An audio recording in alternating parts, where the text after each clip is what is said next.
Okay, it's time to put the serial ATA cables into the box. They're under this video card here.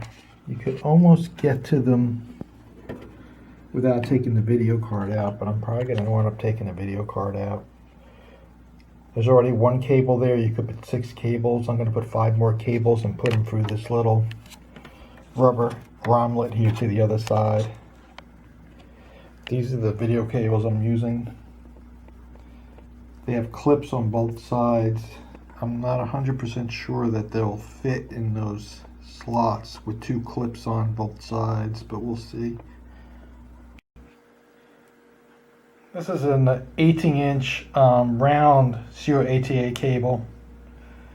I think it costs as much as those 3. It was $6.99 for one of these, but they're round, so they'll be easier to tie wrap.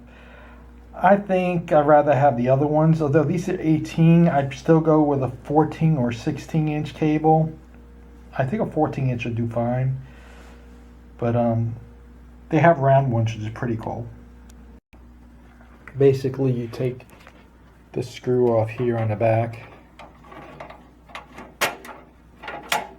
and then you take these 2 screws out here that are holding the video card on.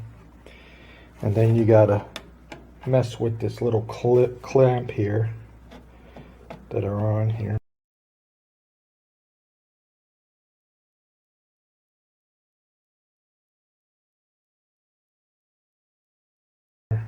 On these PCI slots here, you have to push it down. That might be easier said than done, we'll see. Okay, I got the video card out. It was pretty simple. See my connectors there? There's 6 of them. One's on the bottom. So I'm going to put 5 more cables in there. Again, I'm going to reference the little manual they give you. On the manual it says 0 through 5. That's the location of the pins that are on those serial ATA connectors. I'm going to put labels on the end of the cables to determine which ones are which. See, I'll just put a label for each pin that I put on there.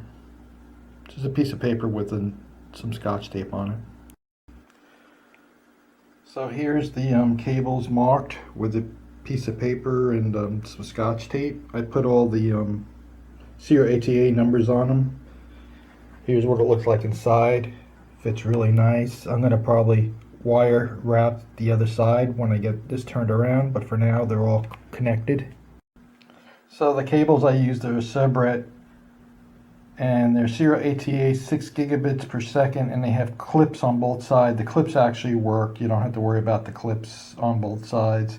They come in a 3-pack, and I got them from Amazon. I think they were $6.99 each or something. They're 20-inch. Now 20-inch is probably a little longer than you really need. You probably could get away with 16. Definitely 18 will work. 16 will probably work is fine too. It looks like there's a lot more distance between the drive and the serial ATA, but it's an illusion. I think 16 will be fine. If you want to really make sure, get 18. That's what I would suggest anyway.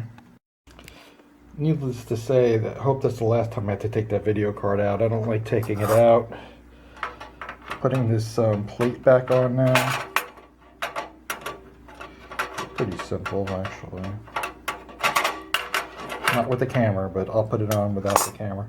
One thing is these Wi-Fi antennas look like a real pain in the butt. I hate the way they screw in. I'm going to see if there's extension cables we can get for those Bluetooth Wi-Fi cables. Antennas here. I don't like them that close to the case.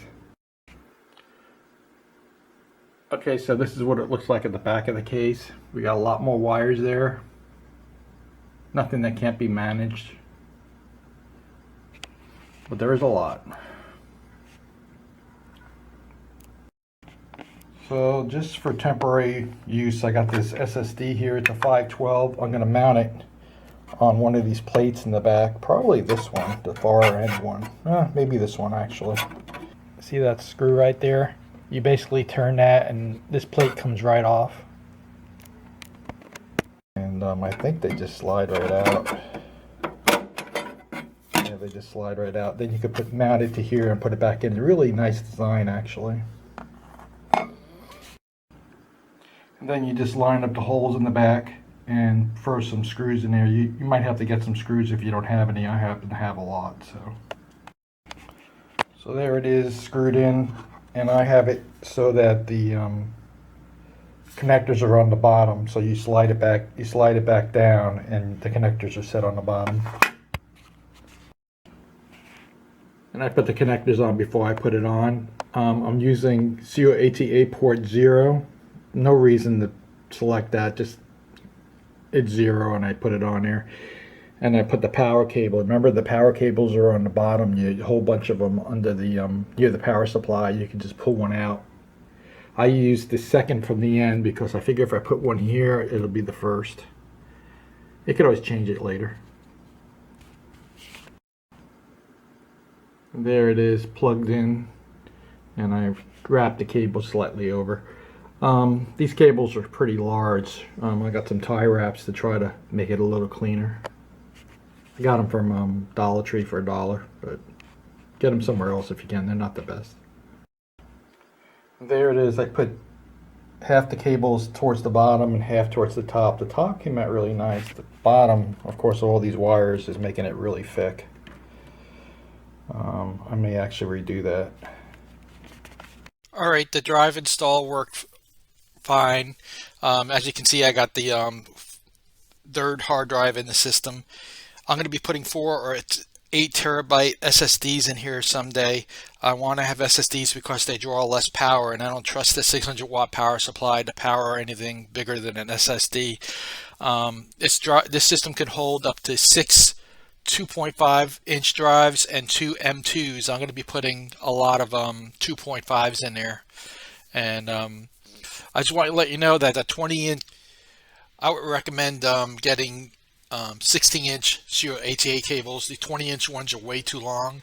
I think 16 inch will do fine. If you have to, get an 18 inch if they don't make 16 inch. 14 inch might be a little too short, but I'm not sure. If you could get all of them, you could test them and see, but this is a pretty simple project.